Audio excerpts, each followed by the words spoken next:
우리 함께 나눌 말씀은 시편 14편입니다. 시편 14편 우리 한 절씩 교독하겠습니다.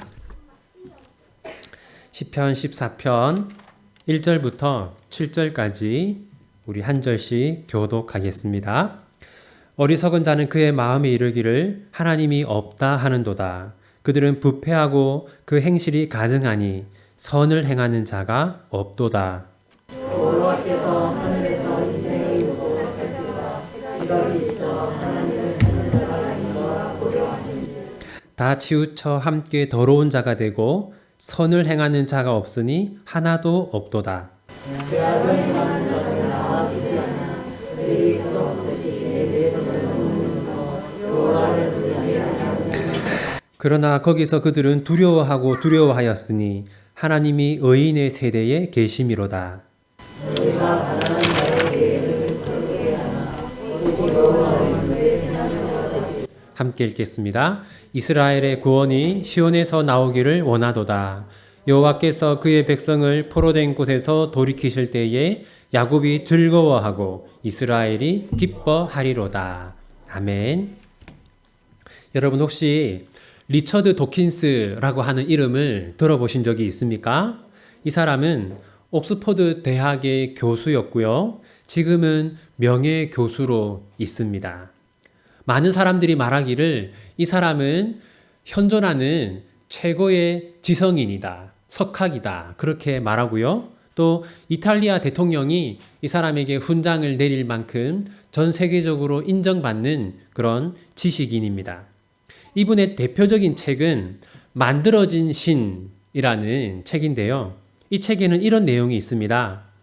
나무에게 기도하는 것이 어리석은 일이고 태양을 보면서 기도하는 것이 어리석은 일이듯 하나님이 있다고 믿고 하나님에게 기도하는 것은 어리석은 일이다. 여러분, 세상 사람들은 이 학자를 두고 누구보다 똑똑한 사람이라고 말하는데요. 그렇다면 하나님이 보시기에는 어떨까요? 우리 1절 말씀 함께 읽겠습니다. 어리석은 자는 그의 마음에 이르기를 하나님이 없다 하는도다.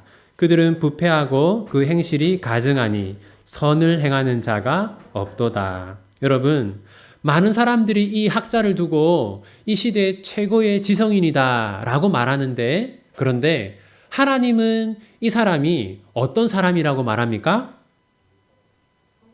그렇죠. 하나님은 이 사람을 어리석은 사람이라고 하십니다. 그 이유가 무엇입니까? 네, 하나님이 없다고 생각하기 때문이죠. 여러분, 하나님이 없다고 생각하는 것은 단지 생각의 문제로만 끝나지 않습니다. 왜냐하면 생각은 반드시 행동으로 이어지기 때문이죠. 하나님이 없다고 생각하는 사람들은 필연적으로 어떤 행동을 하게 되어 있습니다. 우리 1절 다시 한번 읽어보겠습니다. 어리석은 자는 그의 마음에 이르기를 하나님이 없다 하는도다. 그들은 부패하고 그 행실이 가증하니 선을 행하는 자가 없도다. 여러분, 하나님이 없다고 믿으면 어떤 행동을 하게 됩니까? 부패하고 또 행실이 가증하게 되고 선을 행하지 않게 되죠. 여기서 그 행실이 가증하다라고 할 때 가증하다로 번역된 히브리어는 타아브라고 하는데 싫어하다라는 뜻입니다. 하나님이 없다고 믿는 사람들은 반드시 필연적으로 하나님이 싫어하는 행동들을 하게 되어 있어요. 그렇다면 여러분, 하나님이 없다고 믿고 악을 행하는 사람들을 하나님이 어리석다고 하는 이유는 무엇일까요? 2절 함께 읽겠습니다. 여호와께서 하늘에서 인생을 굽어 살피사 지각이 있어 하나님을 찾는 자가 있는가 보려 하신즉. 여러분, 거기서 보려 하신즉 한번 표시해 보시고 또 굽어 살피사 한번 표시해 보십시오. 여러분, 하나님이 없다고 생각하면서 악을 행하는 사람들은 왜 어리석은 사람입니까? 하나님이 보고 계시기 때문이죠. 하나님이 없다라고 생각하면서 악을 행하고 있는데 그때 하나님은 무엇을 하세요? 그 사람을 보고 있어요.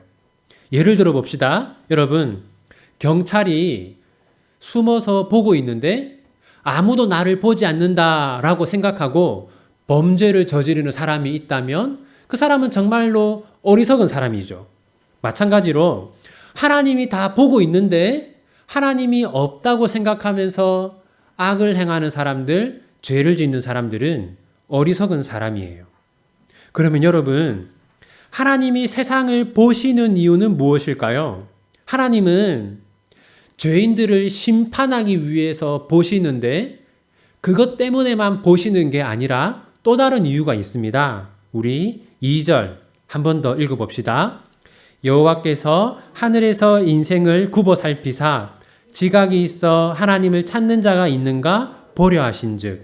여러분, 여기 보면 하나님이 이 세상을 보시는 또 하나의 중요한 이유가 무엇입니까? 네, 하나님은 나를 찾는 자가 어디 있나? 나를 믿고 나를 의지하고 나에게 순종하는 사람이 어디에 있는가? 찾으시기 위해서, 확인하기 위해서 보십니다. 그런데 여러분, 하나님은 나에게 순종하고 나를 찾고 나를 의지하는 사람이 어디에 있는가 보시는데, 그런데 결과는 어떠할까요? 3절 함께 읽겠습니다. 다 치우쳐 함께 더러운 자가 되고 선을 행하는 자가 없으니 하나도 없도다. 이 14장 3절 말씀은 우리가 지난주에 살펴보았던 이 시편 13편 말씀하고 이어지죠. 하나님은 의인이 어디에 있나 찾으시고 보시는데 의인이 있습니까? 없습니까? 의인이 대부분 사라졌어요. 왜냐하면 우리가 지난 시간 보았듯이 세상에 악인들이 너무 많고 또 악인들이 대부분 잘 되고 성공하다 보니까 의인들도 악인들의 삶을 따라 살게 되었던 것이죠. 하나님은 선을 행하는 자를 찾으시는데 그런 사람들이 없어요. 그리고 세상 사람들은 하나님이 없다고 생각하기 때문에 다음과 같은 일을 행합니다. 4절 우리 함께 읽겠습니다. 죄악을 행하는 자는 다 무지하냐? 그들이 떡 먹듯이 내 백성을 먹으면서 여호와를 부르지 아니하는도다. 여러분, 여기 보시면 떡 먹듯이 내 백성을 먹으면서 라고 이 악인들의 행동을 묘사하고 있어요. 원래는 빵이겠죠. 원어는 빵이에요. 빵을 먹듯이 내 백성을 먹는다. 여러분, 이게 어떤 뜻일까요? 이것은 하나님이 없다고 생각하는 세상 사람들이 하나님의 백성들을 괴롭히는 것을 표현하는 겁니다. 정리하면요, 세상 사람들은 하나님이 있다고 믿습니까? 없다고 믿습니까? 없다고 믿어요. 하나님이 없다고 믿으니까 내가 죄를 지어도 아무 일도 일어나지 않는다고 생각하겠죠. 내가 죄를 지어도 심판을 받지 않는다고 생각해요. 그래서 세상 사람들은 어떻게 행동하겠습니까? 마음껏 죄를 짓고 더 나아가서 하나님의 백성들을 괴롭히기까지 합니다.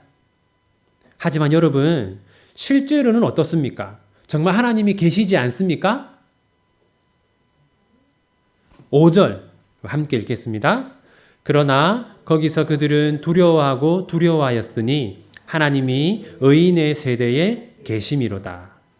하나님이 의인의 세대에 계심이로다. 하나님은 의인들과 함께 계신다라고 말합니다. 여기서 두 가지를 강조하고 있는데요. 첫 번째는 하나님은 계신다는 거죠. 하나님은 있다라는 것이고, 그런데 여러분, 하나님은 특히 어디에 계십니까? 의인들과 함께 계세요. 자기 백성들과 함께 계시죠. 이 악인들은 하나님이 없다고 생각하면서 죄를 짓는데 나아가서 하나님의 백성들을 괴롭혀요.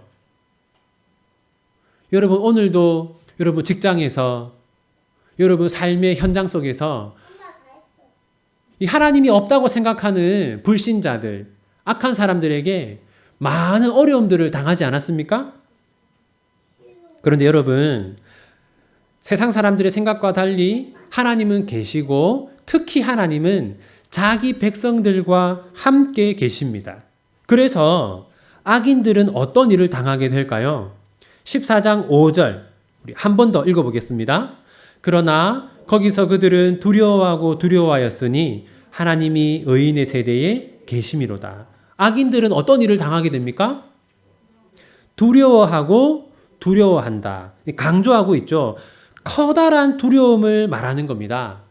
그러니까 하나님이 그들을 어떤 식으로든 벌하신다는 것을 말하는 것이죠. 그리고 여러분, 악인들은 한 가지 사실을 더 알게 됩니다. 6절 같이 읽겠습니다. 너희가 가난한 자의 계획을 부끄럽게 하나 오직 여호와는 그의 피난처가 되시도다. 이 악인들은 하나님이 없다고 생각하면서 죄를 지었어요. 그리고 더 나아가서 하나님의 백성들을 억압하고 괴롭히고 힘들게 했어요. 근데 하나님이 그들에게 무엇을 알게 하시냐면 두 가지를 알게 하시는데, 첫 번째는 하나님이 현존하신다, 하나님이 계신다라는 것을 알게 하시고, 또 하나 하나님이 알려주는 게 뭡니까? 여호와는 그의 피난처가 되시도다. 하나님은 하나님의 백성들의 무엇이다라는 걸 알게 됩니까? 피난처라는 것을 알게 됩니다. 악인들은 하나님이 없다고 생각하면서 하나님의 백성들을 괴롭혔어요. 그런데 그때 하나님은 무엇을 하셨습니까? 그것을 모두 다 지켜보고 계셨어요. 그래서 하나님은 악인들은 심판하시고 자기 백성들은 보호하셨어요. 그래서 악인들은 무엇을 알게 됩니까? 하나님이 계신다라는 것을 알게 될 뿐만 아니라 하나님은 하나님의 백성들의 피난처라는 것을 알게 됩니다. 근데 여러분 6절에는 특이한 표현이 하나 있어요. 6절 다시 보시면 6절에서 하나님의 백성들을 뭐라고 부릅니까?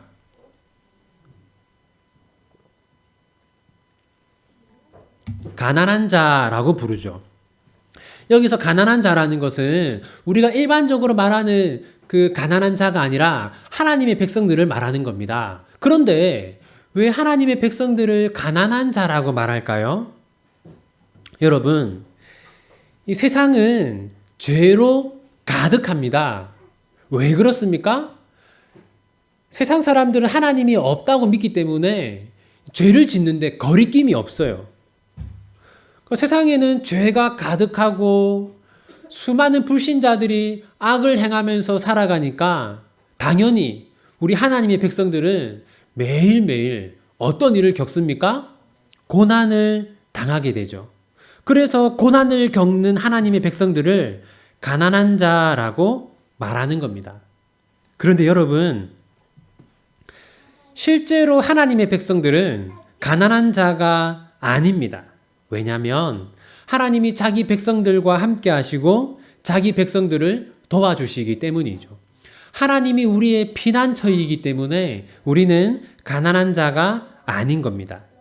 그래서 하나님의 백성들은 다음과 같은 소망을 가지고 살아갈 수 있어요. 7절 함께 읽겠습니다. 이스라엘의 구원이 시온에서 나오기를 원하도다. 여호와께서 그의 백성을 포로된 곳에서 돌이키실 때에 야곱이 즐거워하고 이스라엘이 기뻐하도다. 여러분, 앞부분에 이스라엘의 구원이 시온에서 나오기를 원하도다. 여기서 시온은 하나님을 나타내는 표현입니다. 따라서 어떤 말을 하는 거냐면 우리의 도움은 하나님에게서 온다라는 뜻이고요. 그리고 하나님이 언젠가는 우리를 도와주실 것이기 때문에 14장 7절 뒷부분을 보시면 여호와께서 그의 백성을 포로된 곳에서 돌이키실 때에 야곱이 즐거워하고 이스라엘이 기뻐하리로다. 거기서 여러분 즐거워하고 한번 표시하시고 기뻐하리로다 표시해 보십시오. 하나님의 백성들은 지금 여러 가지 어려움을 당하고 있어요. 그런데 기뻐하고 즐거워합니다. 그 이유가 무엇입니까? 언젠가는 하나님이 우리를 도와주실 것을 믿기 때문에 기뻐하고 즐거워할 수 있는 것이죠. 여러분, 우리 사랑하는 비전교회 성도 여러분, 우리가 살아가는 세상은 죄악으로 가득합니다. 그 이유는 무엇입니까? 사람들이 이렇게 생각하기 때문이에요. 하나님은 없다. 그래서 죄를 지어도 괜찮다. 악을 행해도 괜찮다. 하나님이 없기 때문에 우리가 죄를 지어도 아무 일도 일어나지 않을 것이다. 세상 사람들은 이런 생각을 하면서 살아가기 때문에 마음껏 죄를 짓고 그 결과 이 세상은 죄로 가득합니다.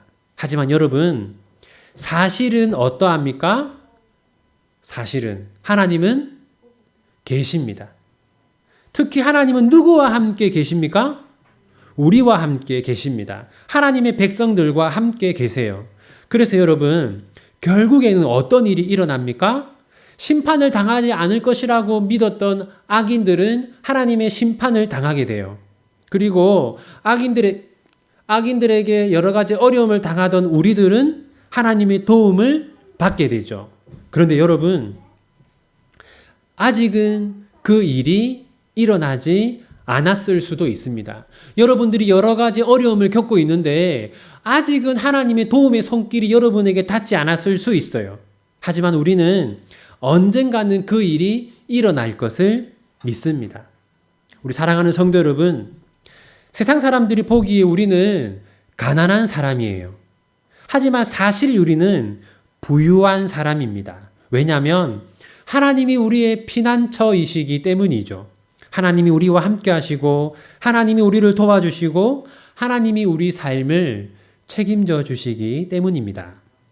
이제 이 14편의 교훈을 생각해 보겠습니다. 첫 번째는 사람들은 생각하는 대로 행동한다라는 겁니다. 여러분, 왜 세상 사람들은 악을 행합니까?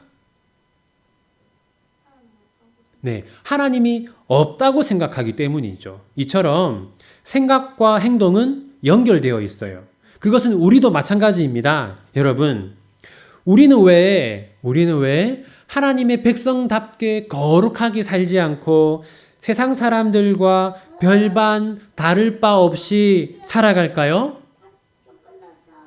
그것은 우리가 은연중에 하나님이 없다고 생각하기 때문입니다. 이렇게 하나님을 믿으면서도 실제 행동은 하나님이 없는 것처럼 하는 사람들을 실천적 무신론자라고 해요. 어쩌면 우리가 이 하나님이 없다라고 생각하는 그 이론적 무신론자가 아니라 하나님을 믿으면서도 실제 삶은 하나님이 없는 것처럼 하는 실천적 무신론자일 수가 있습니다. 그래서 여러분, 우리는 우리의 마음을 꽉 붙들어야 합니다. 우리는 이렇게 굳세게 생각해야 돼요. 어떤 생각이냐면 하나님은 계신다. 하나님은 나를 보고 계신다. 하나님은 내가 선을 행하는 것을 보시고 기뻐하시며 하나님은 내가 악을 행하는 것을 보시고 슬퍼하신다. 우리는 이렇게 계속해서 생각해야 합니다. 두 번째는 하나님은 사람들이 선과 악을 행하는 것을 보신다라는 겁니다. 여러분, 하나님이 없다고 믿는 사람들은 무엇을 행한다고 했습니까? 네, 악을 행한다고 했죠. 여러분, 반대로 그럼 우리는 하나님이 있다고 믿잖아요. 그럼 하나님이 있다고 믿는 우리는 무엇을 행해야 하겠습니까? 네, 선을 행해야 하겠죠. 최선을 다해서 선을 행해야 하고 최선을 다해서 하나님 중심으로 살아야 하고 최선을 다해서 하나님을 기쁘시게 하려고 노력해야 할 겁니다. 그런데 여러분, 우리가 정직하게 한번 우리를 돌아봅시다. 여러분, 우리가 만약에 선을 행하지 않고 하나님 중심으로 살지 않고 하나님을 기쁘게 하는 삶을 살지 않는다면 우리는 이론적 무신론자는 아니지만 실천적 무신론자로 사는 겁니다. 세 번째, 하나님이 없다고 생각하는 사람들 때문에 하나님의 백성들은 어려움을 당합니다.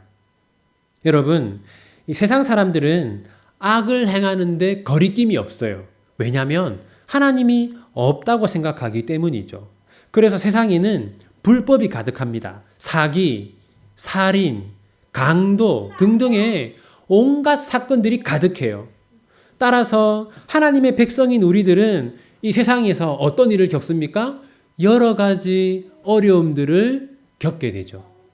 얼마 전에 제가 아는 한 사모님이 경주에 사는 사모님인데 보이스피싱을 당했어요. 1,000만 원을 잃어버렸습니다. 그 사모님 정말 순수하고 순진하고 착하고 다른 사람들에게 피해 주지 않고 참 좋은 사람인데 그런 억울하고 슬픈 일을 당했어요. 이처럼 하나님의 백성들인 우리들은 이 세상을 사는 동안 여러 가지 어려움을 겪습니다. 네 번째는 우리가 어려움을 당한다고 해서 하나님이 없다고 생각해서는 안 된다는 겁니다. 여러분 14장 5절 우리 한 번 더 읽어볼까요?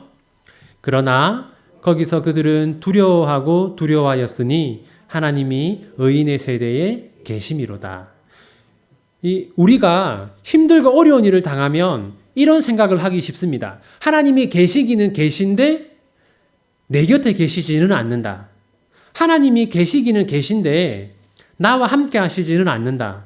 이런 생각을 우리가 하기가 쉽습니다. 하지만 여러분, 그때도 우리는 믿어야 합니다. 비록 세상에는 죄가 많고 세상에는 악한 일들이 많고 그래서 우리가 힘들고 어려운 일을 많이 겪어도 하나님은 우리와 함께 한다는 것을 우리는 믿어야 합니다. 다섯 번째는 악인들은 언젠가는 하나님의 심판을 받는다라는 겁니다. 오늘 본문 5절을 보면 거기서 그들은 두려워하고 두려워하였으니 라고 말합니다. 언젠가 악인들은 큰 두려움을 느끼게 될 거예요. 왜 그렇습니까? 하나님이 그들을 심판할 것이기 때문이죠. 여러분, 악인들은 악을 행하고도 벌을 받지 않는 경우가 많습니다. 왜 그렇습니까? 이 악인들 중에는 힘과 권세를 가진 자들이 많기 때문이에요. 하지만 결국에는 하나님이 그들을 심판하실 거라는 것을 우리는 믿어야 합니다. 여섯 번째, 의인들은 하나님의 백성들은 언젠가는 하나님의 보호를 받는다라는 겁니다. 우리 함께 6절 함께 읽겠습니다. 너희가 가난한 자의 계획을 부끄럽게 하나 오직 여호와는 그의 피난처가 되시도다. 여러분, 세상 사람들이 보기에 우리는 가난한 사람입니다. 여기서 가난하다라는 것은 도움을 구할 데가 없다는 것을 말해요. 여러분, 언제든 연락하면 여러분의 문제를 해결해 줄 만한 힘과 권세와 또 많은 부를 가진 사람이 있습니까? 여러분, 그렇지 않은 경우가 많죠. 세상 사람들이 보기에 우리는 도움을 구할 곳이 없는 가난한 사람입니다. 하지만 사실 우리는 모두 부자예요. 왜 그렇습니까? 하나님이 우리의 피난처이시기 때문이죠. 하나님이 지금 우리에게 침묵하는 것처럼 느껴질 수 있습니다. 그런데 여러분, 하나님은 우리의 피난처이시기 때문에 언젠가는 하나님이 우리에게 도움의 손길을 뻗어주실 겁니다. 하나님은 우리의 문제를 해결해 주시고 여러분의 아픔을 고쳐주실 겁니다. 그래서 우리는 힘들고 어려운 현실 속에서도 기뻐하고 즐거워하면서 살 수 있는 것이죠. 여러분, 여러분들에게 많은 어려움이 있지 않습니까? 그런데 여러분들이 도움을 구할 곳은 없죠. 하지만 우리에게는 피난처가 있습니다. 누구입니까? 하나님이시죠. 이러한 믿음을 가지고 힘들고 어려운 여러분의 일상을 즐거워하고 기뻐하면서 살아가시기를 바랍니다. 우리 함께 오늘 본문 6절 말씀을 5번 연속해서 같이 한번 읽도록 하겠습니다. 너희가 가난한 자의 계획을 부끄럽게 하나 오직 여호와는 그의 피난처가 되시도다. 너희가 가난한 자의 계획을 부끄럽게 하나 오직 여호와는 그의 피난처가 되시도다. 너희가 가난한 자의 계획을 부끄럽게 하나 오직 여호와는 그의 피난처가 되시도다. 너희가 가난한 자의 계획을 부끄럽게 하나 오직 여호와는 그의 피난처가 되시도다. 너희가 가난한 자의 계획을 부끄럽게 하나 오직 여호와는 그의 피난처가 되시도다. 아멘. 우리 함께 들은 말씀 붙들고 이렇게 기도합시다.